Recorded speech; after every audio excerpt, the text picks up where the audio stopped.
एक दिन गौतम बुद्ध अपने शिष्यों के साथ एकदम शांत बैठे हुए थे। उन्हें इस प्रकार बैठे हुए देख शिष्य चिंतित हुए कि कहीं वह अस्वस्थ तो नहीं हैं। एक शिष्य ने उनसे पूछा कि आज वह मौन क्यों बैठे हैं, क्या शिष्यों से कोई गलती हो गई है।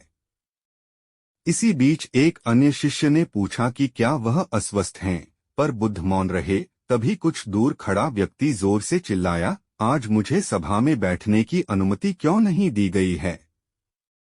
बुद्ध आंखें बंद करके ध्यान मग्न हो गए। वह व्यक्ति फिर से चिल्लाया, मुझे प्रवेश की अनुमति क्यों नहीं मिली। इसी बीच एक उदार शिष्य ने उसका पक्ष लेते हुए कहा कि उसे सभा में आने की अनुमति प्रदान की जाए। बुद्ध ने आंखें खोलीं और बोले, नहीं, वह अछूत है, उसे आज्ञा नहीं दी जा सकती। यह सुनकर शिष्यों को बड़ा आश्चर्य हुआ। बुद्ध उनके मन का भाव समझ गए और बोले, हाँ, वह अछूत है।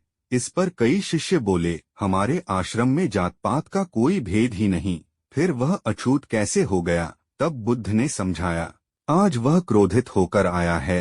क्रोध से जीवन की एकाग्रता भंग होती है। क्रोधी व्यक्ति प्राय मानसिक हिंसा कर बैठता है, इसलिए जब तक वह क्रोध में रहता है तब तक अछूत होता है। इसलिए उसे कुछ समय एकांत में खड़े रहना चाहिए। क्रोधित शिष्य भी बुद्ध की बातें सुन रहा था। पश्चाताप की अग्नि में तपकर वह समझ चुका था कि अहिंसा ही मनुष्य का महान कर्तव्य व परम धर्म है। वह बुद्ध के चरणों में गिर पड़ा और कभी क्रोध न करने का प्रण लिया।